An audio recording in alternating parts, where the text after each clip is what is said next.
All right. How's everyone doing today? Good.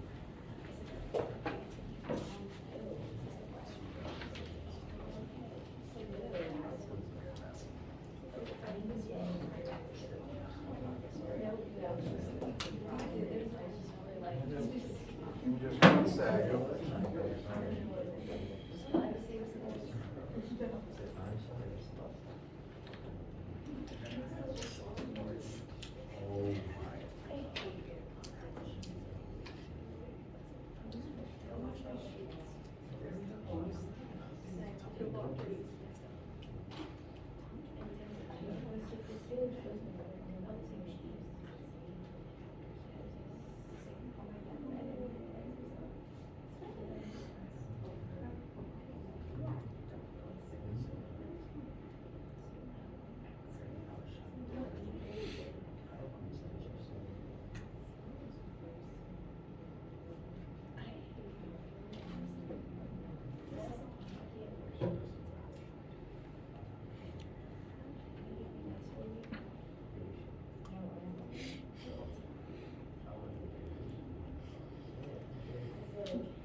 We do not.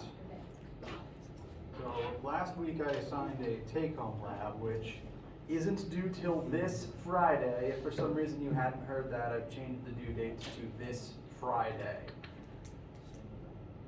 So last week's take-home lab is now due Friday, March 4th. There is no new lab this week because assessment day is on Tuesday, and I wanted to give you guys the week and also study the test that's next week. Question? So the lab that was, sorry, I kind of was just zoned out.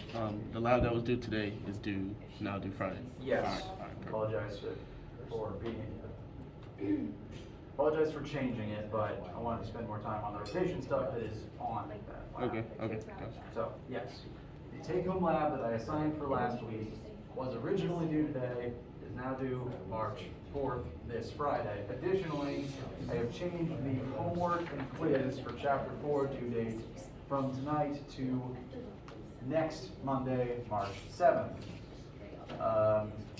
You should try to have it done before March 7th because some of you will be taking the test on March 7th, but no sense not giving you the time if you want to spend it.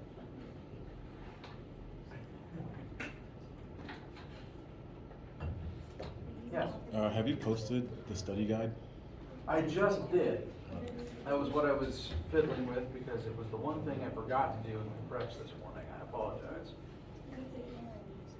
So, as a reminder, next week during lab time will be test 1. And so, this week, what I'm making available to you is study materials for that test. On our class Brightspace page, I've been listing the chapters in order.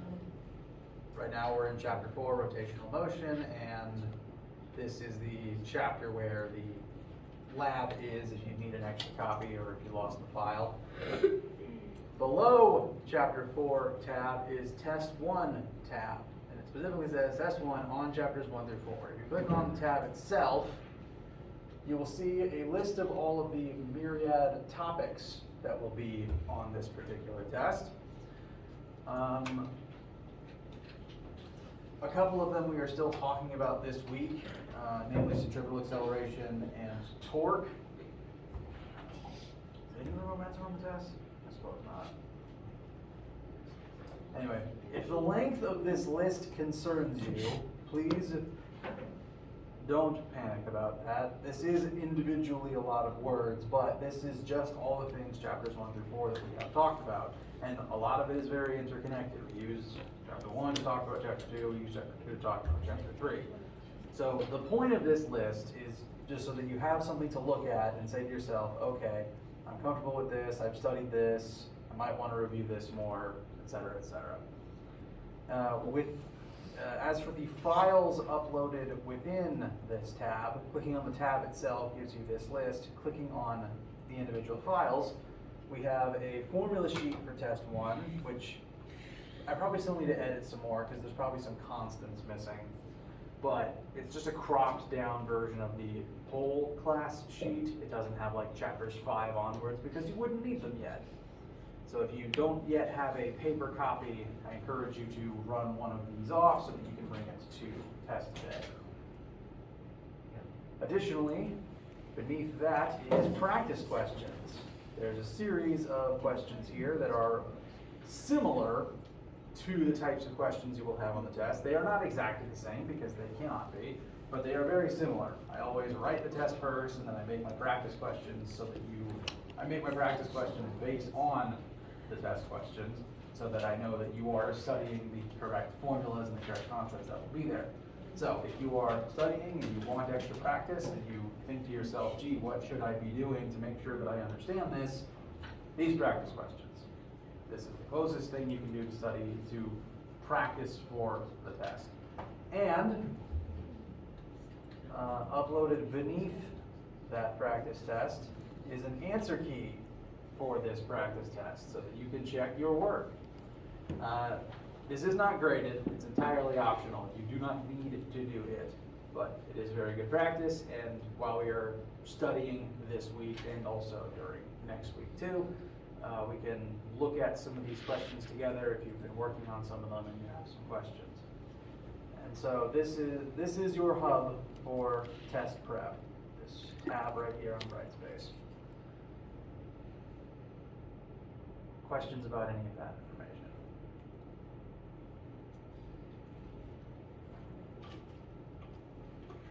Okay. Any other miscellaneous questions before we get started?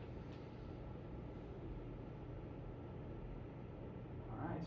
Do please chime in with any you have as they come up. For right now, last time we left off introducing the concepts of centripetal acceleration and centripetal force. Now, who remembers the actual definition of the word centripetal that I mentioned before?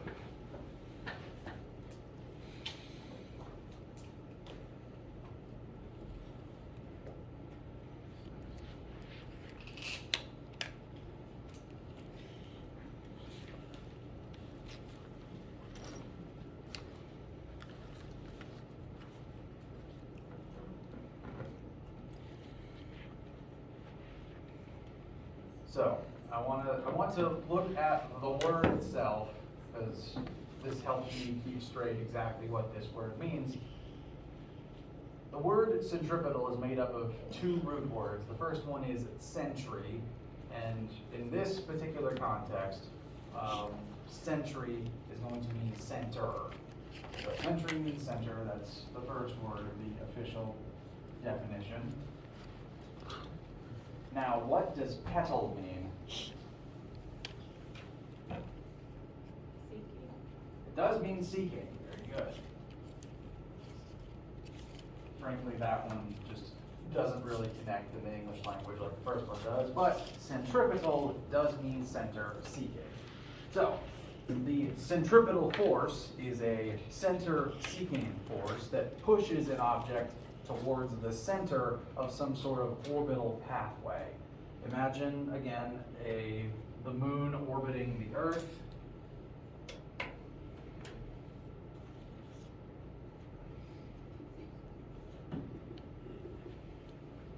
The moon is orbiting the Earth. The moon is moving in a circle around some other point outside of itself. And Earth's gravity, at all points in time, is pulling the moon towards the center of that orbital path. And Earth's gravity will keep changing direction as the moon changes location, because gravity always has to pull toward the center of mass. So at all points in time, Earth's gravity on the moon is a center-seeking force. It's always pulling towards the center of the moon's circular orbital path. And that center-seeking force causes a center-seeking acceleration. The moon is technically always constantly accelerating towards the center of the Earth, which under normal circumstances would mean it's falling. If you are accelerating towards the center of the Earth, under normal circumstances, you are falling like that. But in this specific case, and in the case where centripetal force and centripetal acceleration get brought up, the moon is not only falling down, it is also trying to move forwards at the same time. So Earth's gravity pulls it down. The moon's own innate momentum, which it just has because it's always possessed it, is trying to compel it to move forward as it's told to fall down. So it does it both at the same time. It moves forwards as it accelerates downwards. It's two-dimensional motion, like when I throw anything across the room. It's an object to move forwards and accelerate down at the same time. And so, doing both at once, the moon ends up not falling to Earth's surface, thankfully. It ends up there. It fell this way, and it moved forward all at once. Now that we're here, everything's direction has changed. Earth's gravity has changed direction, and the moon has accelerated such that its velocity now points that way instead of this way. And so the combination of a forward velocity and an inward center-seeking force that is perpendicular to that velocity is what causes this type of centripetal circular orbit motion. Yes? I just want to make sure it's not actually just happening 4 times, right? Yeah, it's constant the entire time.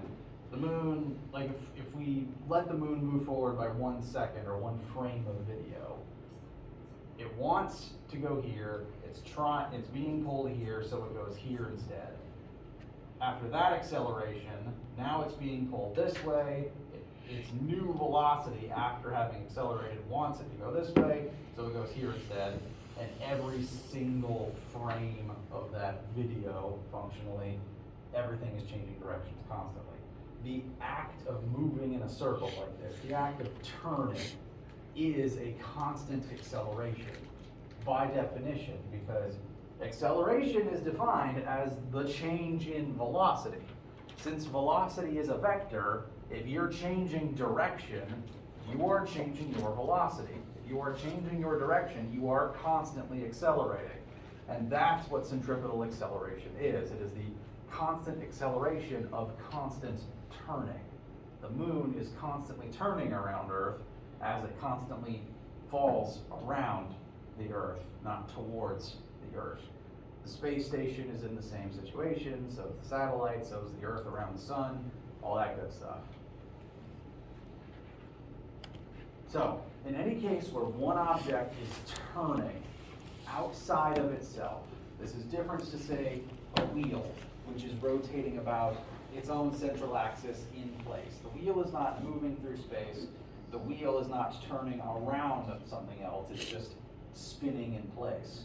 So a wheel like this doesn't really count. But if I put a sticker on the edge of the tire, the sticker would be centripetally accelerating because the sticker is constantly turning around the wheel's central axis. So this applies to orbital patterns. This applies to one object turning around some other point. And a common place where you would experience such a thing on a likely day-to-day basis is simply in turning a car. This isn't above view, which is why I can't really cheat and put wheels on the tire, because right now we're wheels on the car, because right now we're looking at the roof of the car, and I'm not a very good artist.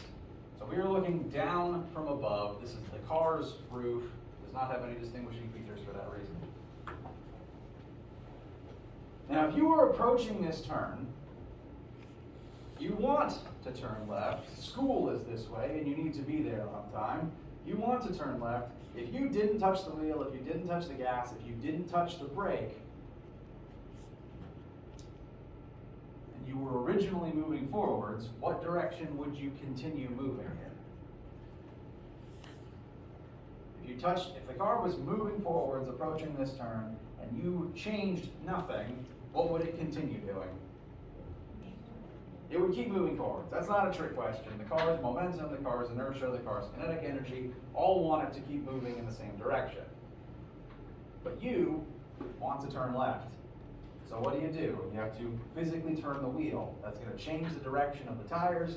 That's going to change the direction of all the forces acting on the car. And so the second you turn the wheel, changing the direction of those forces, you start to change the car's trajectory. You change the direction of all those forces, and you start moving in a circle. As you're moving in a circle, there is always, at every point in this little half semicircle, there's always some force pulling you towards the center of a giant imaginary circle. This arc formed when you turn is just part of a bigger circle. And then once you're done turning, you just choose to exit the circle. Every time you're in the car. Centripetal force. And you can actually kind of feel this force happening. I don't recommend you take this turn too fast. Like if you did this at high speeds, I'm not recommending you do that. But if you were in a car that took a fast turn, you kind of feel the force acting on you. As the car jolts, you kind of feel getting thrown around. There is physically a force on your body because the force is acting on the car, and then the car exerts it on you to keep you in your seat. So you can feel it happening. Anytime something turns and continues turning, in the case of the moon, there's some centripetal force causing centripetal acceleration. Every single time anything turns. And in all those situations, some real existing force has to serve as a centripetal force. When you start turning, centripetal force doesn't just magically come into existence. It's not, I begin turn. Suddenly, centripetal force is bestowed upon me to allow this to happen. Some real thing has to actually act as the centripetal force. So, in the case of the Earth orbiting the Sun, what real existing force is acting as a centripetal force to allow the Earth to orbit the Sun?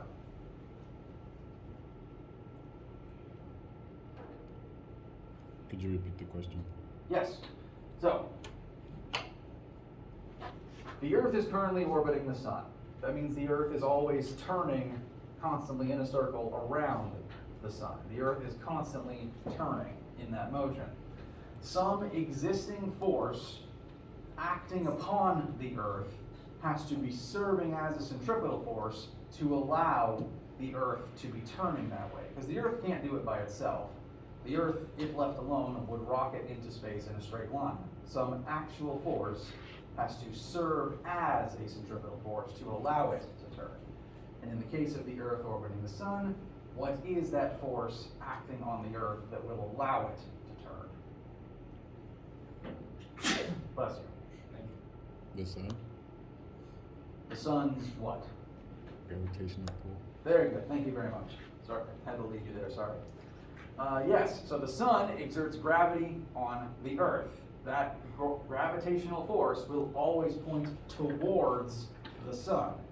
So if the Sun is the center of the circle, the center of the turning radius, That's a center-seeking force, and so that real existing force that would exist regardless will act as the centripetal force that will allow the Earth to turn, same as the moon turning around the Earth. Next question. Let's say you are excellent with a yo-yo. I am not excellent with a yo-yo, so I'm just going to fake it real quick. And you are doing some fantastic trick that involves spinning it over your head. And it's, trust me, it would be far more impressive when you, the yo-yo expert, do it. Now, the yo-yo is an object with mass. It wants to move in a straight line. What real existing force is allowing it to keep turning around my hand?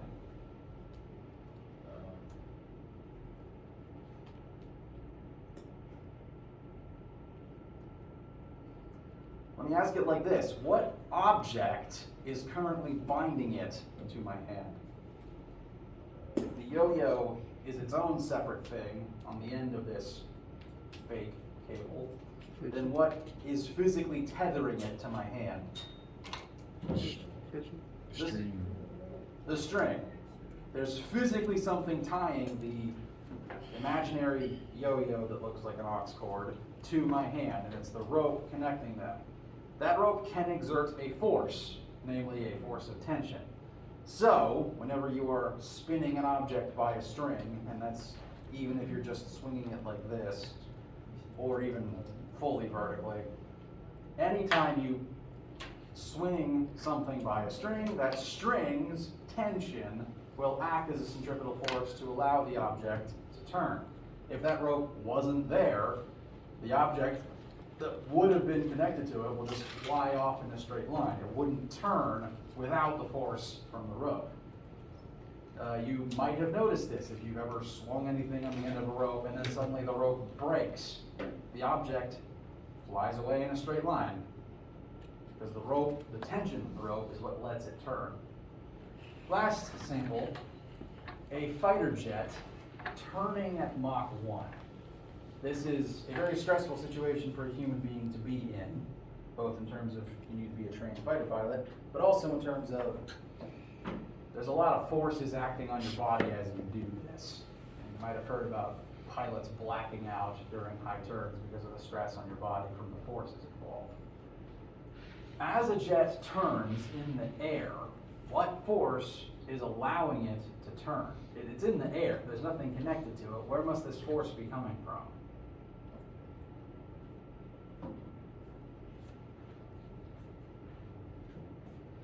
I just wanted to ask, what actually is Mach 1? Because I'm not understanding. Good question. So if you're not familiar with the term, Mach refers to intervals of the speed of sound.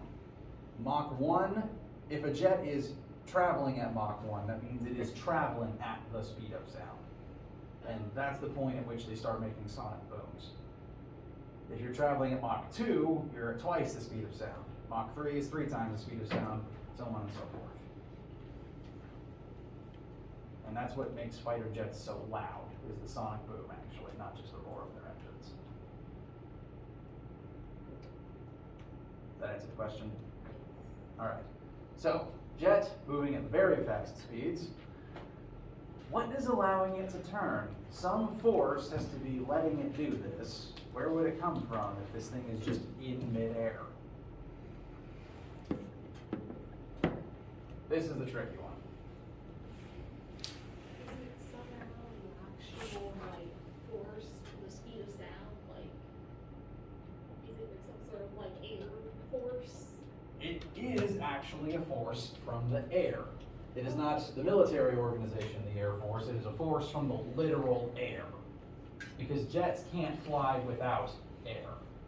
Most flight in Earth's atmosphere depends on air to work. A conventional propeller plane doesn't work in space because there's no air to let it work.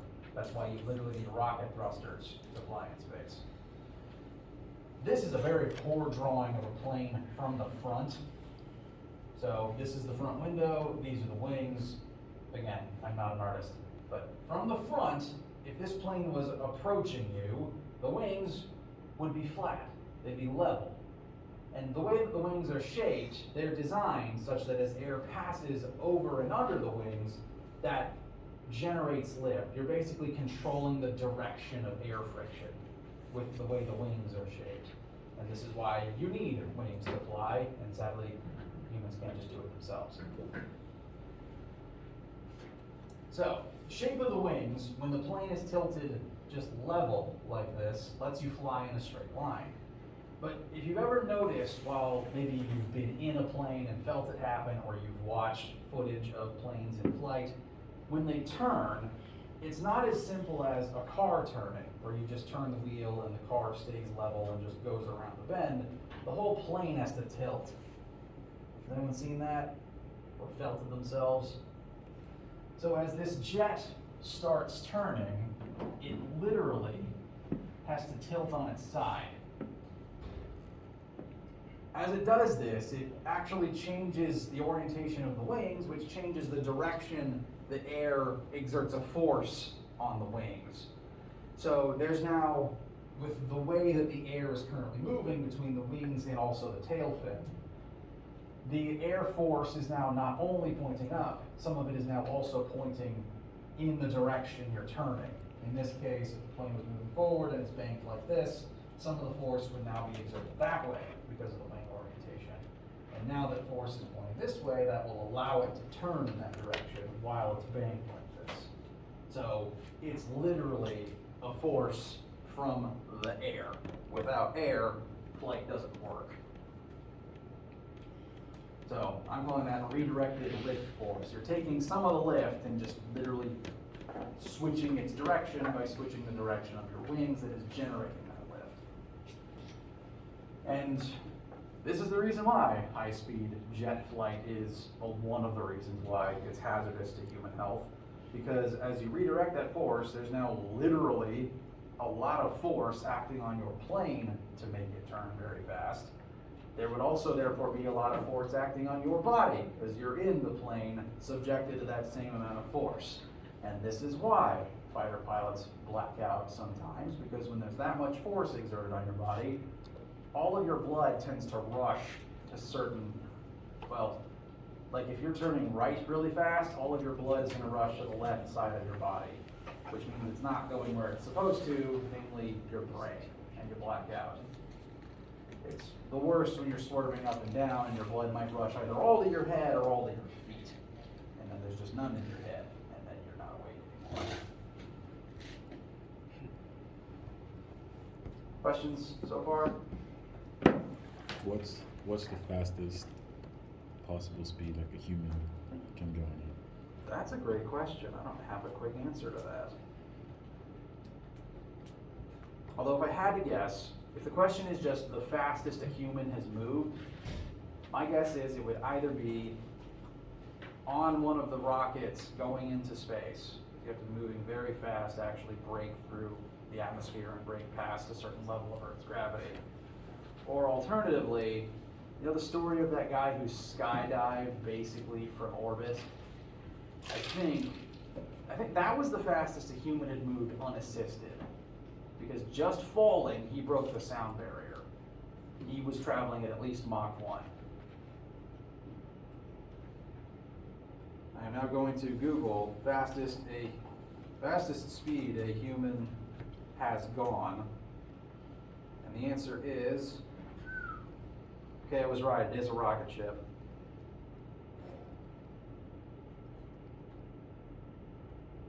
Fastest speed a human has gone.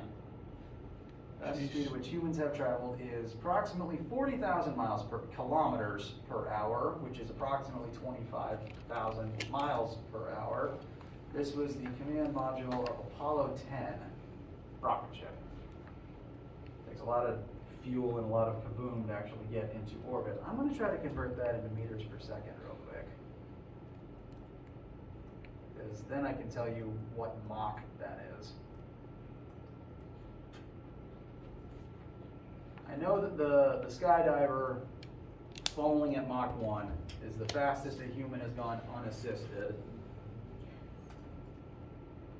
I cannot do this conversion in my head, tragically. So, on that rocket, humans went approximately 11,000 meters per second.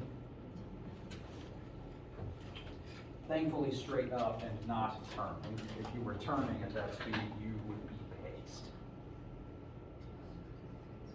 So, 11,093.8 divided by the speed of sound in meters per second is Mach 32.3. Over 32 times the speed of sound. Yes? So theoretically, if you were to turn at a really, really fast speed, what would happen to like your body? Would you get like ripped apart? It's possible. If you were, it honestly depends on how quickly you're trying to turn. I'm going to direct your attention to the formula for centripetal force and centripetal acceleration again. Yes? Oh, question. Why is the Flash not like very dead then? The Flash, Yeah. Speed Force magic. Okay. I honestly, when it comes to the Flash, I assume his actual superpower is quantum manipulation of momentum. So that's why he has like this exploded. That makes sense. Yes, if a human actually moved that fast without superpowers, they would explode upon speeding up or slowing down or turning. Basically the same thing that would happen if you fell from orbit and, re-entry tends to incinerate you. So, if we look at the formula for centripetal force is mass times centripetal acceleration, which tracks with Newton's second law.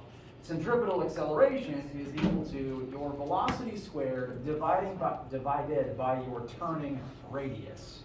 This is the radius of the imaginary circle that you form as you are turning. So in the case of a car, you'd have to measure the distance from your car to the center of your turning arc, basically.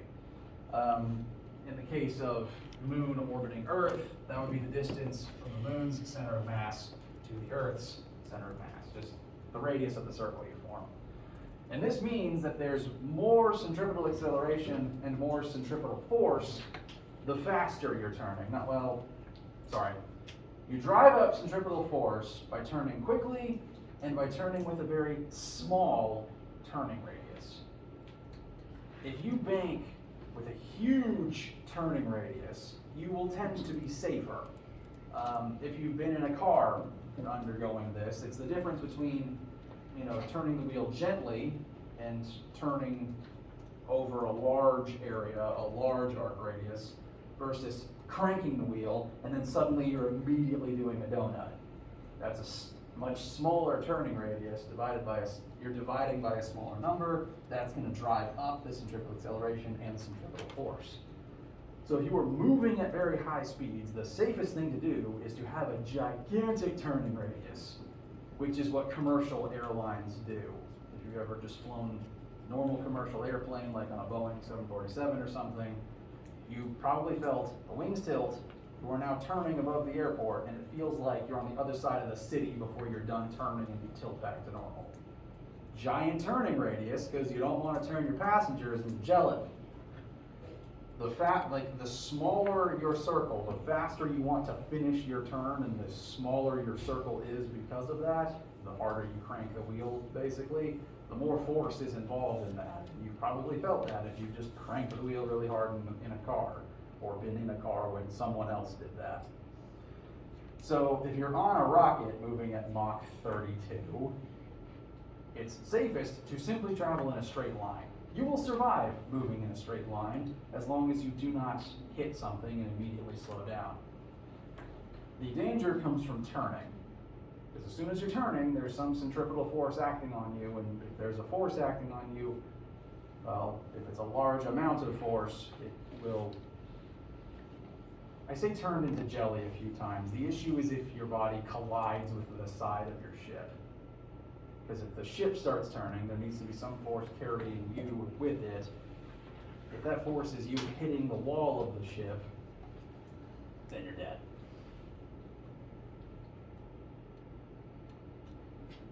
So, high speeds, small turning radii create large centripetal forces. Did I answer all the questions that were asked? Okay. Any other ones before I move on? All right. So, let's skip to a quick centripetal force sample question. Although I'll put the formulas on the board first.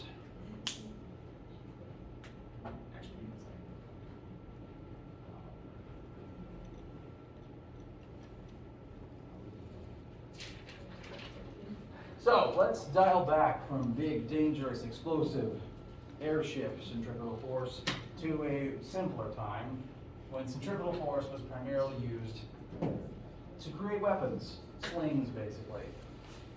If you ever had a slingshot at any point in your life, it was probably the rubber band type that you pull backwards and you just launch something straight forwards. But old slings, before the invention of elastic, were basically just a single rope folded in half. You put a rock in the bend of the rope and you swung it over your head in a circle. Yes? That's the kind David had in like David's life, right? Why do you think he's called David? But exactly, correct. And the way that you launched it is you would simply let go of one of the ends of the rope. That would basically break the turning radius and the rock would be allowed to travel forwards in a straight line. So you use centripetal force to let it turn and get up to speed, and then once it's at the speed you want, you just let go and let it go. The danger is letting go at the wrong point in time, because literally the rock could shoot off in any direction depending on when you let go. So skilled sling users had to know, I want the rock to go there, I have to let go as it's at 90 degrees from that point. So, new formulas we just learned. Centripetal force is mass times centripetal acceleration. And there are two formulas for centripetal acceleration.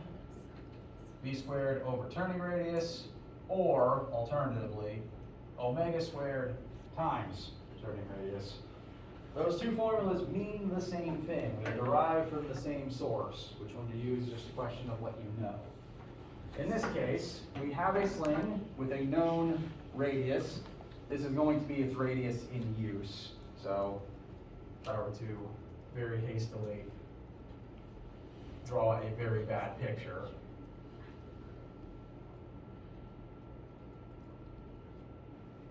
so the sling is a rope folded in half, and the radius we're given is its folded in half radius. So this is the radius at which the stone actually pivots, orbits, when in use. And we know how fast it's going to take David to spin up this particular stone. So put in sling, takes 1.5 seconds of spinning to get it to where he wants it, and then he lets it fly.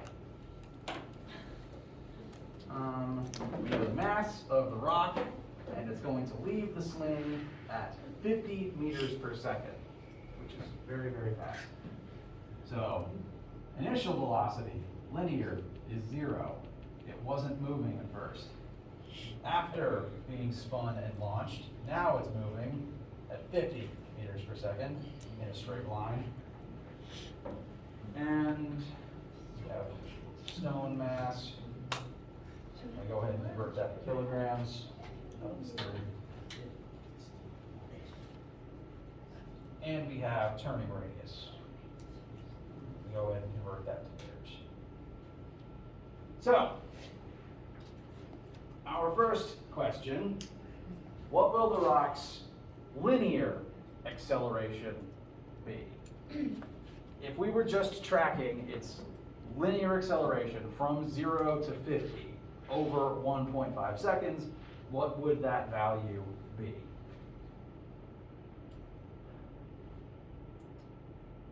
So we know it's linear change in velocity because it starts at 50 and starts at 0, ends at 50, and this process takes 1.5 seconds.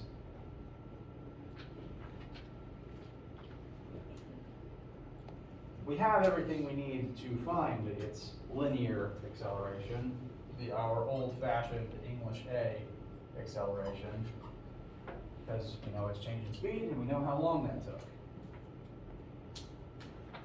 So that would be 50 minus 0 over 1.5. And that comes out to 30 something, I think.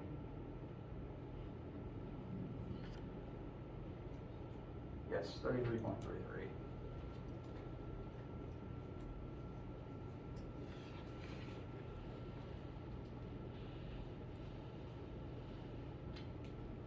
So that represents its linear speed in a straight line. It's linear acceleration if this was happening in a straight line, which is very impressive. Second question, what is the angular acceleration of the stone during this period in time? Now, there's a few different formulas for angular acceleration. For one, there's change in angular velocity over time, but there's also a way to convert linear acceleration into angular acceleration. This to me feels like the most straightforward option with the values that we currently know. Since we just solved for linear acceleration, we can use that one. So A equals R times alpha, 3.3 repeating equals our turning radius times alpha. We'll divide both sides by 0.35.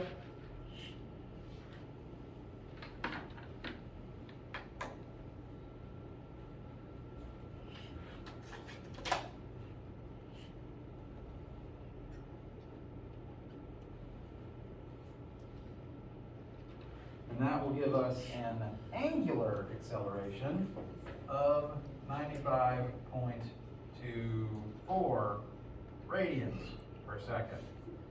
So this is how it accelerated in terms of its spinning. Note, they are different numbers. And next, what was the centripetal acceleration of the stone at its top speed? So, the centripetal acceleration formula, we have two options.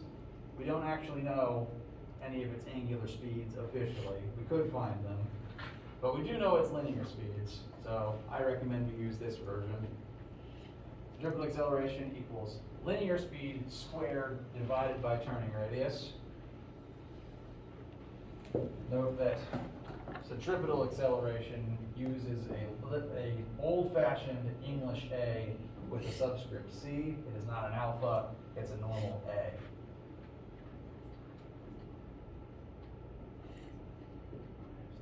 And we want to know basically the maximum amount of centripetal acceleration at the last possible moment before being fired.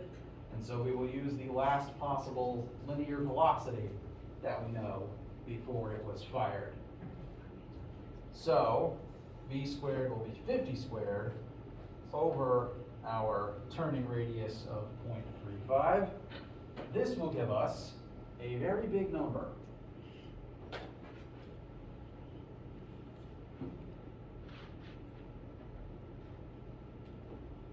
A very, very big number.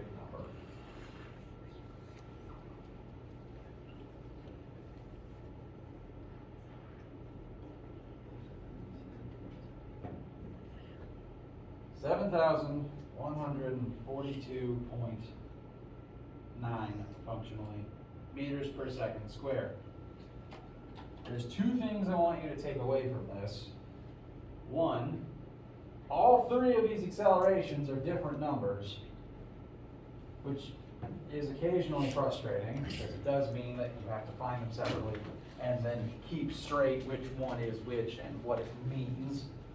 Excuse me.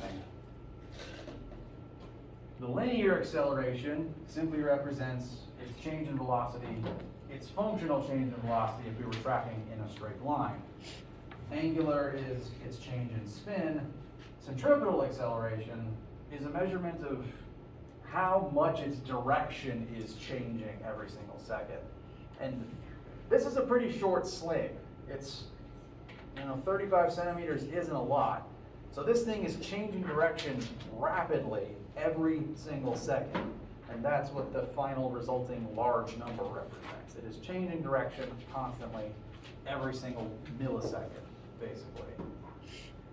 So all three of them, A, alpha, and AC, are different things and are usually different numbers. Last question, what was the tension required to get what was ultimately the amount of centripetal force needed to get the rock up to 50 meters per second? Now, like I said with the yo-yo swinging overhead, the tension in the rope is going to be what serves as the centripetal force in this situation. If the rope wasn't there, it wouldn't spin in a circle and it would just shoot off in a straight line. So the force from the rope, the tension, is the centripetal force in this situation. Most centripetal force questions, you will have to identify what real thing is the centripetal force, and then you can plug in and substitute from there as needed. So, for this specific question, our rope tension is the force centripetal. It's serving as the centripetal force, which means we can find it using our centripetal force formula, mass times centripetal acceleration. We know the mass of the rock, and we just found centripetal acceleration.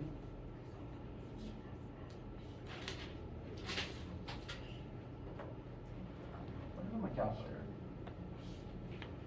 This will also be a fairly big number.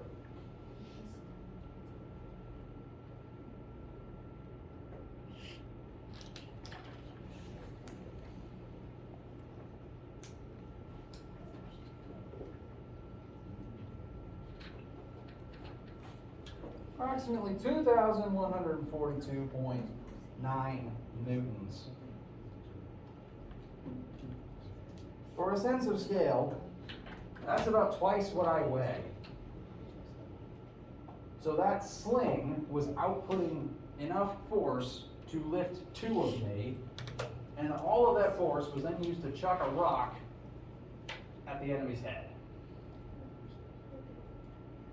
There's a reason we still tell this story. It's very impressive for multiple reasons. Now, granted, whoever wrote this question obviously doesn't know the real numbers, but still an impressive feat to think about. Questions? Yes.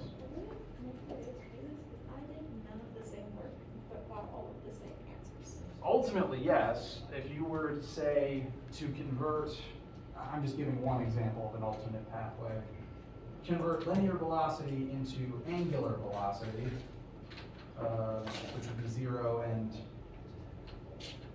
50 divided by 0.35. You could use this version to find AC, which you could then multiply by mass. You could also use that converted angular velocity to find the angular acceleration, and it should all lead to the same place. There could even be something else that you did that I didn't think of. The questions might not be multiple choice, but the way to get there it is. Any questions before we break for today? All right. In lecture on Wednesday, we will try to wrap up chapter 4 by talking about torque and moment of inertia. Be working on your homework in your lab and studying the study guide, and let me know if you have any questions or need anything. Have a wonderful day.